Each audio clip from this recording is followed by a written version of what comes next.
Uhali gani mtazamaji wa TVE, karibu katika taarifa ya habari, tukujuze yale yaliyojiri na tuliokuandalia kutoka chumba cha habari. Mimi ni Nezia Masinde, nitakusomea habari za kitaifa na kimataifa. Kifuatacho ndani ya TVE habari. Rais Dr. Samia amhakikishia Jaji Mkuu ushirikiano wa serikali katika ukamilishaji wa miradi ya mahakama. Serikali yaombwa kuendelea kuzingatia maslahi na kuweka motisha kwa walimu ili kuwawezesha kufanya kazi kwa ufanisi. Watu 10 wauawa nchini Israel kutokana na mashambulizi ya Iran. Karibu mtazamaji wa TVE, na moja kwa moja tuanzie na Rais wa Jamhuri ya Muungano wa Tanzania Dr. Samia Suluhu Hassan amemhakikishia Jaji Mkuu ushirikiano wa serikali katika ukamilishaji wa miradi ya mahakama, huku akimtaka kutimiza lengo la matarajio ya wananchi katika upatikanaji wa haki. Taarifa zaidi inasomwa na Mrisho Mapeo. Rais Dr. Samia ameeleza hayo Ikulu Chamwino jijini Dodoma wakati akimwapisha Jaji Mkuu George Masaju, ambapo amesisitiza kuwa serikali itaendelea kuhakikisha sekta ya mahakama inaendelea kutimiza malengo yake ya utoaji haki kwa ufanisi. Aidha, amemtaka Jaji Mkuu kuendelea na utekelezaji wa mapendekezo ya Tume ya Haki Jinai ili kuboresha shughuli za utoaji haki nchini. Lakini ikasema kwa Mungu kumezidi mambo mawili. Kuna kudra, kuna jaala. Anaweza kufanya lolote kwa kudra zake, akakadiria lolote likamtokea mtu au nchi au kundi. Lakini kuna jaala, anaweza akakujalia chochote kingine. Lakini sisi majaji hatuna kudra wala jaala. Kazi yetu ni kusimamia haki. Na ni kusimamia haki kwa misingi tuliojiwekea. Kwa hiyo naomba nilisisitize hilo, tuendeni tukasimamie haki. Na kama nilivyosema, serikali kwa upande wetu itafanya kila linalowezekana kuendeleza ufanyaji kazi wa mahakama, kama vile nilivyosema au nilivyoahidi wakati nalihutubia bunge kwa mara ya kwanza tarehe 22 mwezi wa 4 mwaka 2021. Tutaendelea kufanya hayo ili mahakama ya Tanzania isimame vizuri na iwe ni moja katika mihimili wenye hadhi duniani. Naye Waziri Mkuu Kassim Majaliwa amesema kuwa viongozi wataendelea kushirikiana na mihimili ya nchi katika kuhakikisha jitihada za maendeleo zinafikiwa, huku Spika wa Bunge Dr. Tulia Ackson akimwahidi ushirikiano Jaji Mkuu. Tumia nafasi hii kupongeza kwa kumuona Mheshimiwa Jaji Masatu, ambaye pia amekuwa mtumishi mwema bora kabisa kwenye sekta ya mahakama. Leo hii umemwona na kumteua kuwa Jaji Mkuu wa Tanzania. Nataka nitumie nafasi kupongeza sana Mheshimiwa Jaji Mkuu wa Tanzania kwa kuona, kuaminiwa na kuteuliwa, na leo hii rasmi kuwa Jaji Mkuu. Tunakutakia kazi njema na sisi tutakupa ushirikiano wa dhati. Kwa hiyo milango yetu iko wazi. Maelezo mazuri ya mahusiano ya serikali pamoja na mahakama yameelezwa vizuri, sikusudi kuyarudia. Tutaendelea kutoa ushirikiano kwa mahakama kwa sura ambayo tunatakiwa kufanya hivyo kikatiba. Labda Mheshimiwa Rais, jambo moja tu ambalo amelieleza kwa kirefu sana Jaji Mkuu mstaafu, ikiwa ni hoja ya ushirikiano kati ya mihimili mitatu, kwa maana ya serikali, Bunge la Jamhuri ya Muungano wa Tanzania, lakini pia mahakama. Pengine fursa hii ni nzuri kwa sababu vyombo vya habari viko hapa. Ni muhimu wa Tanzania wakafahamu Rais wa Jamhuri ya Muungano wa Tanzania anazo nafasi nyingi ambazo zimetajwa kikatiba, na kila nafasi imewekewa majukumu yake tofauti. Mheshimiwa Rais anapokuwa anashirikiana na mahakama kama Rais wa Jamhuri ya Muungano wa Tanzania, ni mkuu wa nchi, anayo majukumu aliyopewa kikatiba kama mkuu wa nchi. Na akiwa mkuu wa nchi pale juu, sisi wengine tunakuwa hapa chini. Mmoja anakuwa mkuu wa mahakama, muhimili wa mahakama, mwingine anakuwa mkuu wa muhimili wa bunge, na mwingine anakuwa mkuu wa muhimili wa serikali. Kwa hivyo Rais anayo nafasi kama mkuu wa nchi kisha mkuu wa serikali. Kwa upande wake, Jaji Mkuu wa Tanzania George Masaju ameahidi kuwa ataendelea kusimamia uboreshaji wa huduma za mahakama kwa kuhakikisha huduma zinasogea karibu na wananchi ili kufikia adhma ya kutoa haki kwa haraka. Sisi kazi yetu muhimili wa mahakama ni kutoa haki. Na katiba katika ibara 107 capital A na capital B imetueleza kanuni zinazotuongoza. Na katika hizi sheria zote zinazotungwa huwa zina mambo matatu. Zinazungumza masilahi ya haki, masilahi ya umma na masilahi ya taifa. Sheria zote ukiziangalia ndivyo zilivyo. Na katika kutoa haki tumepewa kanuni ambazo zinatuongoza. Na mojawapo ya kanuni ni kutenda haki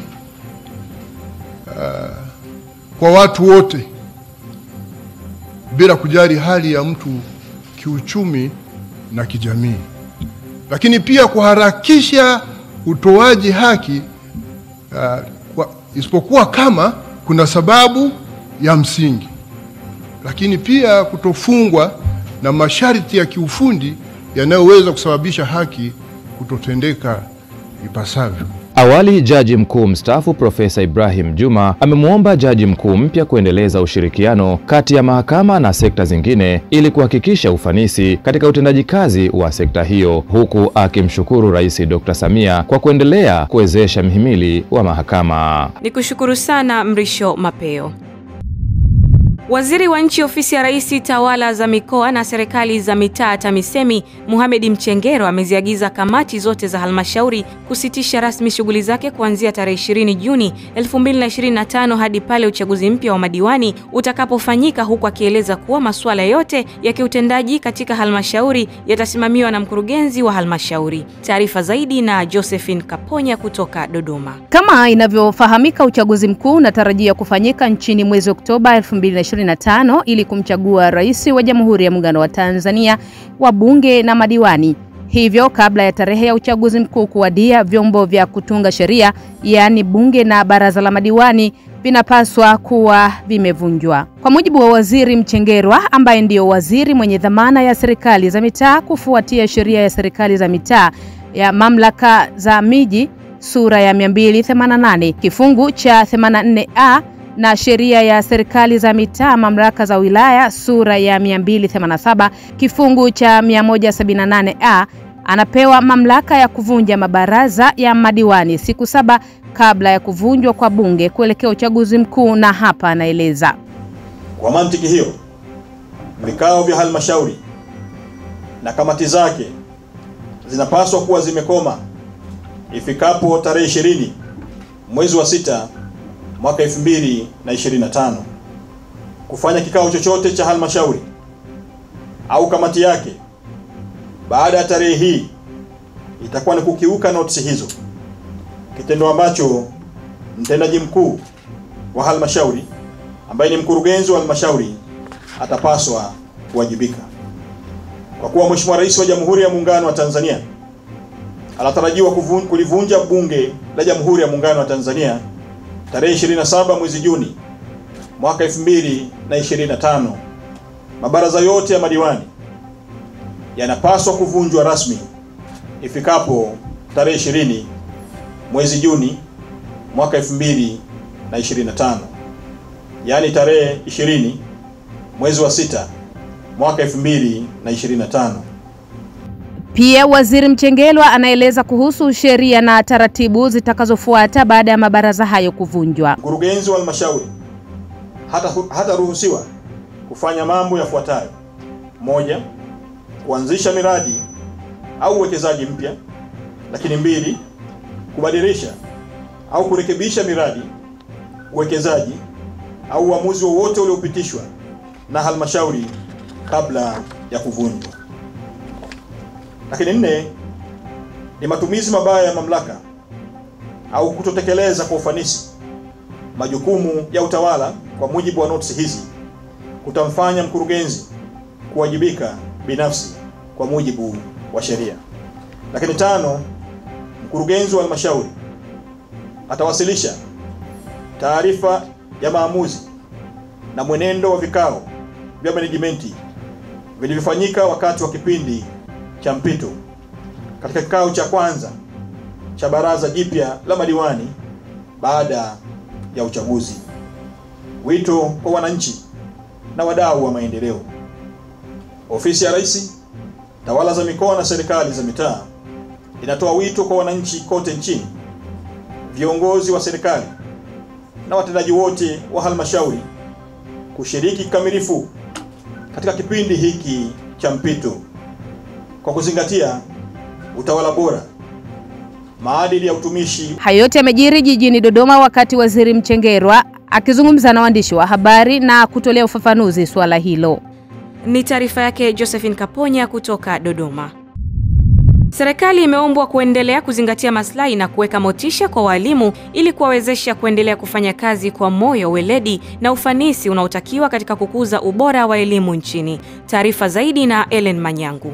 Kauli hiyo imetolewa na Waziri wa Elimu, Sayansi na Teknolojia Profesa Adolf Mkenda wakati wa hafla ya utoaji wa zawadi kwa washindi wa shindano la 3 la stadi za ufundishaji kwa walimu wa elimu ya msingi na shindano la kwanza kwa walimu wa elimu ya sekondari, hafla iliyoandaliwa na Taasisi ya Elimu Tanzania TETI kwa udhamini wa Benki ya Dunia. Profesa Mkenda amesisitiza kuwa ni muhimu mashindano haya yawe sehemu ya bajeti ya Wizara ya Elimu ili kuyawezesha kuwa endelevu na yawafikie walimu wengi zaidi. Kwa upande wa TETI ni shukrani za pekee, hamjawahi kutuangusha.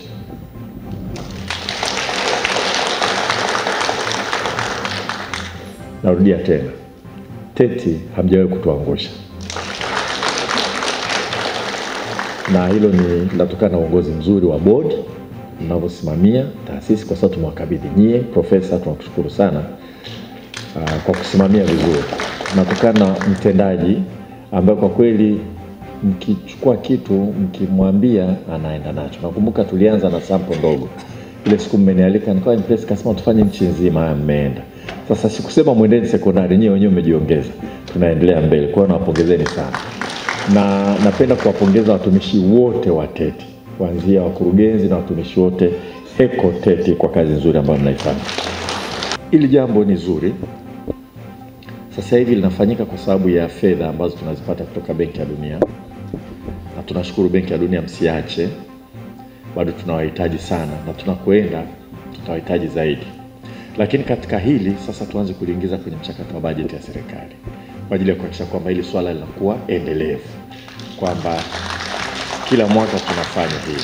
Kwa upande wake, mkurugenzi mtendaji wa TETI Dr. Aneth Komba ameeleza kwamba ni kwa mara ya kwanza walimu wa sekondari wanaofundisha masomo ya sayansi na hisabati wameshiriki katika shindano hilo, huku akibainisha kuwa baadhi ya changamoto walizokutana nazo ni pamoja na baadhi ya walimu kurekodi maudhui ambayo hayakuwemo kwenye mada zilizotangazwa. Ushindi huu wa nafasi ya kwanza katika somo la ufundishaji sayansi kwa darasa la 4 nimeupokea kwa furaha sana, kwa sababu ni kitu ambacho sikutegemea. Mwaka jana nilishiriki na nilikuwa mshindi namba 10 katika somo la Kiingereza. Kwa hiyo nimemove kutoka namba 10 mpaka namba 1 kwa mwaka huu. Maana yake ni uthubutu, lakini pia kutokata tamaa kwa pale namba unayopata. Kwa hiyo washindi wengine pia wanaweza wakafanya hata kama wamepata namba nyingine ambazo ni za chini sana, kwa sababu inawezekana pia kupanda kutoka namba ya chini mpaka namba ya juu. Naona kwamba kwanza kupata ushindani kwangu mimi imekuwa ni mtihani. Nina kazi kubwa ya kufanya huko mbele, sababu mwanzoni labda ilikuwa sionekane kwamba alikuwa nafanya, lakini sasa hivi kwa kuwa nimeonekana, nina mtihani mkubwa wa kufanya, kwamba nina kazi kubwa ya kuwasaidia watu, hasa wanafunzi wangu. Sababu najua macho ya watu sasa hivi yatakuwa yanaangalia kwangu kwamba umeshinda, lakini je, ushindani wako una athari gani chanya kwa ndugu zetu hasa wanafunzi wangu? Kupitia mashindano haya, serikali na wadau wa elimu wametakiwa kushirikiana katika kuweka mazingira rafiki na yenye motisha kwa walimu ili kuendelea kuboresha viwango vya elimu na kuwajengea wanafunzi msingi imara wa maarifa na ujuzi. Ni taarifa yake Ellen Manyangu. Halmashauri ya wilaya ya Rungwe mkoani Mbeya imeanza ujenzi wa shule mpya ya sekondari katika kata ya Mpuguso kwa lengo la kusogeza huduma hiyo kwa wananchi na kupunguza tatizo la wanafunzi kuacha shule kutokana na sababu mbalimbali ikiwemo umbali. Taarifa ya Daniel Simelta kutoka Mbeya inafafanua zaidi. Shule hiyo ambayo imejengwa katika kijiji cha Isajilo, kata ya Mpuguso, halmashauri ya wilaya ya Rungwe mkoani Mbeya, inajengwa kwa kutumia mapato yanayotokana na mauzo ya parachichi inayoitwa Avocado Secondary School Baadhi ya wakazi wa kijiji cha Isajilo inapojengwa shule hiyo wameshukuru serikali kuamua kujenga shule hiyo kwenye kijiji chao, wakidai kuwa watoto wao walikuwa wanasafiri umbali mrefu na hivyo wengi kushindwa kumaliza masomo. Ndani ya kijiji hiki kilikuwa kinaongoza kwa watoto kuacha shule, wakiwemo watoto wetu wenyewe tuliowazaa. Yaani watoto wamezagaa mitaani, wamezagaa ndani ya kijiji hiki kwa ajili ya mazingira waliokuwa wakikutana nayo humo njiani walipokuwa wakienda shule. Wengine walikuwa wanaacha form 1, form 2 mpaka form 4. Mtoto unategemea mzazi kwamba mwanangu anataka kumaliza shule, lakini maajabu yake unaambiwa mtoto anakaa mitini, anarudia njiani. Kadiri jinsi ulivyosema kwamba barabara italimwa, italeta kokoto, tunajua ya kwamba hapa kwa kweli katika kijiji cha Isajilo tuna neema ya kutosha, na Mungu akubariki na Mungu awabariki katika mahala pote mnapokwenda kukaa.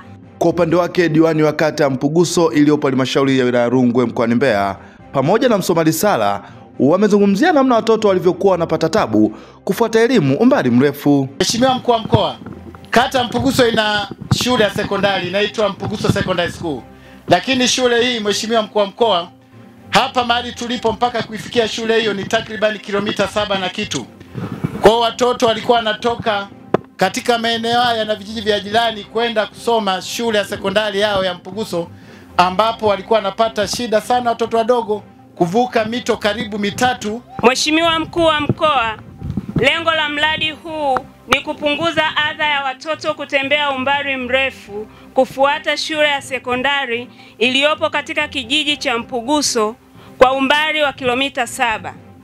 Pia kupunguza adha ya wanafunzi kuacha shule, utoro na mimba za utotoni kutokana na mazingira wanayokutana nayo pindi wanapoenda na kurudi shule. Mkuu wa mkoa wa Mbeya Daktari Juma Zuberi Omela ameweka jiwe la msingi la ujenzi wa shule hiyo, ambapo ameagiza viongozi wa halmashauri hiyo kusimamia ujenzi wa shule hiyo ili ikamilike kabla ya mwisho wa mwaka huu. Ndugu zangu wana Isajilo, leo tunaweka jiwe la msingi. Tunaianza safari ya kwenda kuijenga shule ya sekondari.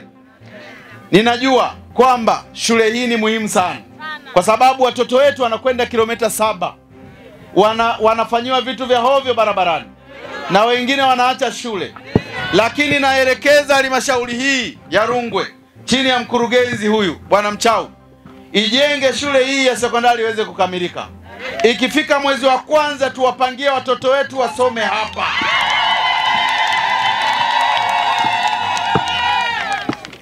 Ndugu zangu, hatuna maneno mengi sana zaidi ya kusema asante Mungu kwa kutupa mazao haya ya biashara na hajatuacha vibaya, lakini naamini shule hii itakamilika, na ikikamilika muilinde. Na niwahakikishieni wana Isajilo, barabara hii inawaelekeza watu wa TARURA waichonge vizuri kuja hapa shuleni. Ni taarifa yake Daniel Simelta kutoka Mbeya. Serikali mkoani Dar es Salaam imewataka wataalamu wa sheria wanaoshiriki zoezi la kutoa huduma ya msaada wa sheria kupitia kampeni ya Mama Samia inayofahamika kama Mama Samia Legal Aid Campaign kufanya kazi kwa uadilifu ili lengo la rais kuwasaidia wenye uhitaji wa huduma hiyo iweze kuwafikia. Taarifa zaidi na Mrisho Mapeo. Akizungumza jijini Dar es Salaam kwa niaba ya mkuu wa mkoa wa Dar es Salaam kwenye semina ya mafunzo ya wadau na wataalamu wa sheria watakaoshiriki kampeni hiyo, Kaimu Katibu Tawala wa mkoa huo anayeshughulikia miundombinu Amani Mafuru amesema kampeni hiyo ina lengo la kuwasaidia wote walioshindwa kumudu gharama za kudai haki zao kwenye vyombo vya sheria. Aidha, Mafuru amesema kuwa kampeni hiyo ya msaada wa sheria inayodhaminiwa na Rais Dr. Samia haiwezi kutimiza malengo yake endapo wataalamu hawatotumia vyema na kwa uadilifu taaluma zao za sheria kuwasaidia wananchi. Kunapojitokeza changamoto inayohitaji msaada wa kisheria, wako wale ambao wanaweza wakawa na uwezo wa kupata huduma ya kisheria, lakini wako wale ambao wanakuwa hawana uwezo wa kupata huduma za kisheria. Sasa kupitia kampeni hii tunaenda kuchechemua na kuhakikisha kwamba hata wale ambao wanakuwa hawana uwezo bado wanaweza kupata huduma ya msaada wa kisheria ili waweze kupata haki zao. Kwa hiyo Mheshimiwa Rais wa Jamhuri ya Muungano wa Tanzania Mama yetu Samia Suluhu Hassan aliona kwamba kuna umuhimu mkubwa sana wa wananchi kupata uelewa huu, na ndio maana akaanzisha kampeni hii. Kampeni hii itazinduliwa siku ya Jumatatu tarehe 16 mwezi Juni mwaka 2025 katika viwanja vya Mbagala Maturubali, na Mheshimiwa Waziri Mkuu Kassim Majaliwa mbunge ndiye atakayekuwa mgeni rasmi. Kwa upande wake, mkurugenzi wa huduma za sheria kutoka Wizara ya Katiba na Sheria, Esther Msambazi, amesema timu hiyo ya wataalamu wa sheria itazifikia kata 10 kwenye kila halmashauri na mitaa 30 kwa kila halmashauri. Hivyo amewataka viongozi kutoka halmashauri kuainisha kata na mitaa ambayo ina changamoto nyingi zaidi za kisheria ili iweze kufikiwa. Ni kuhakikisha kwamba yale malengo tunaenda kuyakamilisha. Tukitoka leo hapa, Mheshimiwa mgeni rasmi, sisi wote tunaitwa Mama Samia Legal Aid Campaign. Hapa ukiwaangalia hawajafahamiana, lakini baada ya masaa kadhaa, baada ya majadiliano, watakuwa ni timu moja. Timu yetu itaitwa timu ya Mama Samia Legal Aid Campaign mkoa wa Dar es Salaam. Lakini tutakuwa na timu nyingine ambayo itaongezeka, wale ni maafisa dawati la msaada wa kisheria ngazi ya halmashauri. Wao watatusaidia kukusanya taarifa na kuzihifadhi zile taarifa zote ambazo tutakuwa tukizifanyia kazi uwandani. Na nikuhakikishie Mheshimiwa mgeni rasmi kwamba timu hii itaenda kufanya kazi na iko tayari kabisa kupokea maelekezo ya namna ambavyo watakwenda kutekeleza majukumu yao. Kampeni ya msaada wa sheria ya Mama Samia inatarajia kuzinduliwa rasmi na Waziri Mkuu Kassim Majaliwa Juni 16 kwenye uwanja wa Maturubai Mbagala jijini Dar es Salaam, na itahitimishwa Juni 25 baada ya kuzunguka kwenye wilaya zote 5 za jiji hilo. Imeelezwa kuwa serikali imetoa zaidi ya shilingi bilioni 3 kwa ajili ya utekelezaji wa miradi mbalimbali ya maendeleo katika kata ya Utangolo kwa kipindi cha miaka 5, ambapo miradi ya barabara, elimu, afya na umeme imetekelezwa kikamilifu ili kusogeza huduma bora kwa wananchi. Taarifa zaidi na Ibrahim Lele kutoka Njombe inaeleza. Taarifa ya utekelezaji wa miradi hiyo imetolewa na diwani wa kata ya Utalingolo na mwenyekiti wa halmashauri ya mji wa Njombe Erasto Mpete wakati akisoma utekelezaji wa ilani katika kata yake, ambapo amesema kuwa zaidi ya shilingi bilioni 3 zimepokelewa katika kata yake na kufanikiwa kutekeleza miradi mbalimbali na hivyo kuongeza ufanisi wa kufikisha huduma kwa wananchi. Kata yetu ilikuwa ni miongoni yenye kituo cha afya ambacho kinafanya kazi, lakini tulikuwa hatuna gari la ambulance. Lakini hivi punde tumepata gari la ambulance lenye zaidi ya milioni 200. Piga makofi na vigelegele. Tunaposema gari lipo ambulance, manake sasa akina mama wala tusijibane. Mkoa wetu wa Njombe una watoto au una watu pungufu. Tuko 800 tu. Kwa ambulance tunayo. Kwa akina mama, hebu niwaombe tusijibane. Tumeweza kupata x-ray ya kisasa kabisa, generator standby generator lenye zaidi ya milioni 60. Generator standby ambalo umeme ukikatika lenyewe linajiwasha automatic. Akina mama hapo vipi jamani? Katika kipindi cha miaka 5 tumefanya kazi kubwa sana ya kuboresha miundombinu ya barabara. Upande wa elimu ni zaidi ya shilingi milioni 900 zimetekeleza miundombinu mbalimbali. Ujenzi wa madarasa. Juma Sweda ni mkuu wa wilaya Njombe, akizungumza kwa niaba ya mkuu wa mkoa wa Njombe Anthony Mtaka, amesema kuwa ameridhishwa na utekelezaji wa ilani ya CCM katika kata hiyo. Lakini kazi hii kubwa imefanywa kwa maelekezo ya ilani ya Chama cha Mapinduzi. Na kupitia ilani ya Chama cha Mapinduzi, Mheshimiwa Diwani Mpete akatekeleza, wakamsimamisha wakafanya. Wakati namwangalia daktari hapo anatuonesha hivyo vifaa ambavyo vipo pale kwa ajili ya kuhudumia akina mama na watoto, unashangaa haya mambo yanafanyika kwenye kata leo, wakati zamani ulikuwa unayapata kwenye hospitali za rufaa.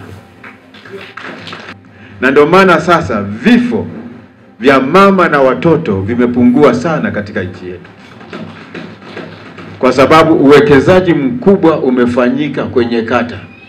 Vituo vya afya vimejengwa, vifaa tiba vimeletwa, madawa yote muhimu kwenye kata yote yameletwa. ni zaidi ya 95%. Baadhi ya viongozi wengine kutoka Chama cha Mapinduzi akiwemo Beatrice Malekela ambaye ni mwenyekiti wa UWT wilaya ya Njombe pamoja na Samu Mgaya ambaye ni mwenyekiti wa UVCCM mkoa wa Njombe wakawa na haya ya kusema. Watu wa Utalingolo, mumuunge mkono diwani wenu. Hana faida kwetu sisi kwa anayofanya, anafanya kwa faida ya watu wa Utalingolo. Niwaombe tukainuke kwa pamoja.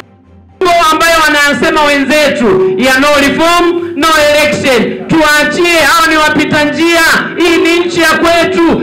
Katika kata zote za mkoa wa Njombe, kata inayofanya vizuri kwa michezo ni kata ya Utalingolo. Nikiripoti kutoka hapa katika kata ya Utalingolo, hii ni TVE Habari. Mimi ni Ibrahim Godfrey Mlele. Ni taarifa yake Ibrahim Mlele kutoka Njombe.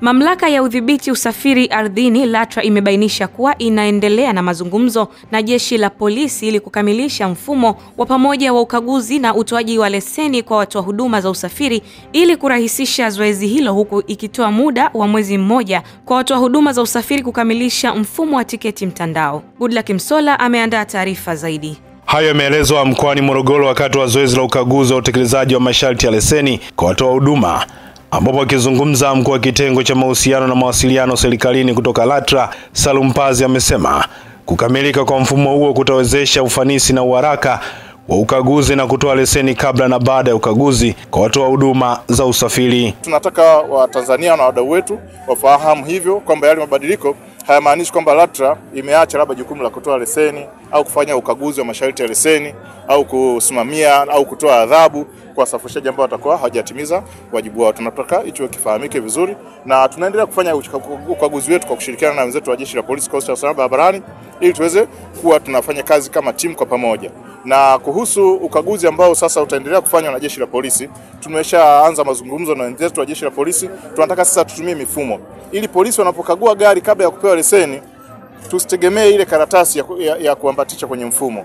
Mfumo wenyewe uweze kuzungumza na mfumo wa polisi kwamba gari hii imekaguliwa na inafaa kupewa leseni, na hivyo sisi tutaipa leseni. Baada ya kutoa leseni tutaendelea na kukagua kuhakikisha kwamba gari au mtu wa huduma gari hiyo inatoa huduma kwa mujibu wa sheria kama vigezo vilivyowekwa. Aidha, Pazi amesema kumekuwa na mwitiko chanya utekelezaji wa masharti ya leseni, ikiwemo watoa huduma kuzingatia mfumo wa utoaji tiketi mtandao, huku akizitaka kampuni ambazo bado hazijiunga na mfumo huo kukamilisha hadi ifikapo Julai mosi mwaka huu. Mambo yanaenda vizuri na mifumo inaendelea kukaa vizuri. Lakini kitu cha msingi hapa ni kwamba mifumo yote inayotoa huduma kwenye mabasi yetu ya ticket, mifumo yote inayotoa huduma ya ticket kwenye mabasi yetu lazima iwe imeunganishwa na mfumo mama wa serikali, kwa maana ya mfumo wa centralized e-ticketing system ambao ndio tunausimamia LATRA, tunashirikiana na wenzetu wa TRA, na pia iwe imewasiliana mifumo hiyo na mfumo wa mamlaka ya mapato Tanzania. Na mpaka kufikia tarehe mosi Julai mwaka 2025, watu wa huduma wa mifumo au vendors wa mifumo ya tiketi mtandao ambao wakiwa bado hawajakamilisha kuunganisha mifumo yao na mifumo ya serikali hawatoruhusiwa kuendelea kutoa huduma. Kwa tutaendelea kutoa huduma na wale ambao tayari wameshaidhinishwa na serikali na kwa maana ya LATRA. Na sisi LATRA itafikapo hiyo tarehe 1 Julai tutatangaza watu wa huduma wa mifumo ambao wenyewe wameshakamilisha taratibu. Sasa hivi wote wako wanaendelea na taratibu mbalimbali za kukamilisha, hapo wengine ambao wameshakamilisha, wengine wanaendelea kukamilisha. Hata hivyo, Pazi amesema LATRA itaendelea na ukaguzi wa mara kwa mara ili kuhakikisha sekta ya usafiri inaendelea kuwa bora na salama, huku akisisitiza watoa huduma nchini kuendelea kuheshimu sheria na masharti ya kanuni za leseni za usafirishaji ambazo wamepatiwa. Ni taarifa yake Goodluck Msola.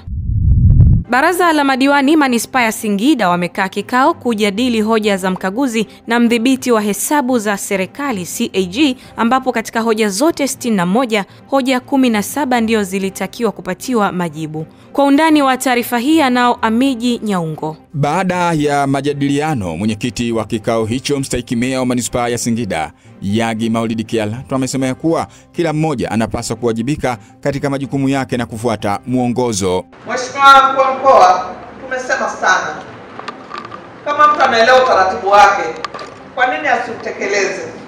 Hata juzi nilikuwa nasema mbele ya rais, natamani kuwa na kora ya nani amesababisha hoja ili tumuulize kwa nini imefikia hatua hii, kwa sababu hoja zingine ukiziangalia kama kitu umekifanya wewe, kwa nini usiambatanishe kile ambacho kimekufanya ukafanya hicho ulichokifanya? Lakini kama mwongozo anakuambia fanya hivi, kwa nini usifanye?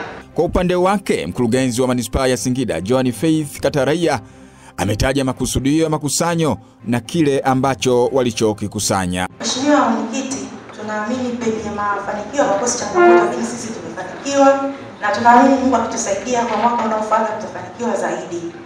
Kwa mwaka huu tulikusudia kukusanya shilingi bilioni 6.7, lakini mpaka sasa tumekusanya bilioni 5.7 sawa na 85%, na tunaendelea kupambana kuhakikisha ikifika tarehe 30 basi tumefika 90%, na kama Mungu akitusaidia tutafika 95%. Katika kikao hicho, mkuu wa mkoa wa Singida Halima Dendego hakuacha kusema mazuri ya Rais Dr. Samia Suluhu Hassan. Deni tukazitafute zitoshe, na tumesema na mlimwambia siku aliyokuja hapa Dr. Samia na Singida mitano tena. Sasa tuna deni hilo ndugu zangu, na tunatakiwa tuende tukalilipe mwezi wa 10, twendeni tukalilipe hilo deni. Lakini nikushukuru na kupongeza mkurugenzi na watendaji. Lakini mimi yangu 40% lishe pesa zake, makusanyo ya ndani, mikopo ya 10% kwa wanawake, sinaga mwamana. Lazima muhakikishe ile tarehe yangu niliyopanga kuwaita tarehe 20 mwezi huu wa 6, kila jambo linasoma 100%+. Naye mweka hazina wa manispaa ya Singida ametoa tathmini ya miradi iliyokusudiwa. Kati ya miradi ya 55 ambayo ilikuwa haijakamilika, halmashauri imeshakamilisha miradi 30 na inatumika kama jinsi ambavyo imeainishwa. Lakini pia miradi 25 ambayo imetengewa fedha, miradi 25 iliyobaki ambayo haijakamilika imetengewa fedha katika bajeti ya 25-26 kiasi cha shilingi bilioni 1.2 kwa ajili ya ukamilishaji wa miradi husika. Ni taarifa yake Amiji Nyaungo. Jukwaa la uwezeshaji wanawake kiuchumi Tanzania halmashauri ya jiji la Dar es Salaam limetoa azimio la kumuunga mkono Rais Dr. Samia Suluhu Hassan kwa utendaji mzuri wa kazi anazozifanya kwenye sekta mbalimbali ikiwemo ya afya, elimu na kumkomboa mwanamke kiuchumi. Mrisho Mapeo ameandaa taarifa zaidi. Akisoma azimio hilo lilopewa jina la Azimio la Diamond Jubilee katika kongamano la wanawake wajasiriamali ambao limefanyika katika ukumbi wa Diamond Jubilee jijini Dar es Salaam, mwenyekiti wa jukwaa hilo Rehema Sanga amesema Rais Dr. Samia amekuwa ni kiongozi wa mfano katika kuleta maendeleo kwenye sekta mbalimbali. Sisi wanawake wazalendo wa jukwaa la uwezeshaji wanawake kiuchumi halmashauri ya jiji la Dar es Salaam leo tunaazimia yafuatayo: kumuunga mkono Mheshimiwa Dr. Samia Suluhu Hassan, Rais wa Jamhuri ya Muungano wa Tanzania na mlezi wa jukwaa taifa, kusimama imara nyuma yake katika kuliongoza taifa letu. Kuunga mkono juhudi zote za Mheshimiwa Dr. Samia Suluhu Hassan katika kuijenga Tanzania yetu kuelekea taifa lenye amani, utulivu, ustawi na maendeleo endelevu ya kiuchumi, kijamii na kisiasa. Kutangaza kwa nguvu zetu zote na kueneza mafanikio yote yaliyopatikana chini ya uongozi wa Mheshimiwa Dr. Samia Suluhu Hassan. Kujipanga na kujizatiti kwenda kuhamasisha wajasiriamali wenzetu na kupita nyumba kwa nyumba kuwashawishi Watanzania wote wamuunge mkono na kumpigia kura Mheshimiwa Dr. Samia Suluhu Hassan ifikapo Oktoba 2025. Aidha, Sanga ameeleza mambo mbalimbali ambayo yamechangia jukwaa hilo kuhamasika na kuandaa azimio la kumuunga mkono Rais Dr. Samia, kuwa ni pamoja na uboreshaji wa huduma za afya kwa mama na mtoto zilizochangia kupunguza vifo vya wajawazito wakati wa kujifungua pamoja na kupunguza vifo vya watoto chini ya umri wa miaka 5. Kwa upande wake, mkuu wa wilaya ya Ilala Edward Mpogolo amesema halmashauri ya jiji la Dar es Salaam itaendelea kuwawezesha kiuchumi wanawake, vijana na watu wenye ulemavu kwa kuwapatia mikopo na kuwapatia elimu ya namna ya kuweza kunufaika na mikopo kupitia mifumo ya kidigitali. Ndio maazimio yao tumewaambia kwamba tutaendelea kuungana mkono kuhakikisha wanaenda kutekeleza maazimio yao. Kwangu mimi nawapa big up sana kwenye maazimio ambayo wamefanya. Ni waombe wanawake wengine waige jukwaa hili kwenda kutoa maazimio juu ya kumuunga mkono Mheshimiwa Rais. Amefanya mambo makubwa, inatia moyo kuona kwamba kuna wenzako wanaoweza kakaa wakatafakari mambo uliyofanya na wao wakakuunga mkono. Hivyo na mimi nawaunga mkono kwa kile ambacho wamemuunga mkono Mheshimiwa Rais. Tutashirikiana na hizi ofisi zote kuona namna gani pamoja na taasisi za benki ambazo zimepata jukumu la mikopo kwenda kwenye ngazi za mitaa ili kuhakikisha kwamba zile changamoto ambazo mama zetu walikuwa wanapata wasizipate. Lakini changamoto nyingine ambayo ilikuwepo kwenye eneo hili la mikopo, wako wengine walikuwa wanadanganywa. Mtu alikuwa anauza labda vitumbua au alikuwa anauza na genge lake labda la mboga mboga. Anakuja mtu akitaka kuomba mikopo anakuambia omba labda milioni 40, omba milioni 70. Sasa yule anayeomba milioni 40 au 70, ukikuta pia hata namna gani anaweza kuandikia mchanganuo au namna gani anaweza karejesha ile pesa inakuwa ngumu. Ni kwamba kama halmashauri ya jiji la Dar es Salaam ni kwamba kwa kushirikiana na jukwaa tunaenda kutoa elimu kwenye maeneo yote, kwenye mitaa yote na kwenye kata yote, namna gani ambavyo wanaweza kuingia kwenye mifumo na namna gani wanavyoweza kuomba mikopo. Asante sana Mrisho Mapeo kwa taarifa hiyo, mtazamaji wa TVE. Hii ni taarifa ya habari na mimi ni Nezia Masinde. Tupate mapumziko mafupi kisha tutaendelea na taarifa ya habari.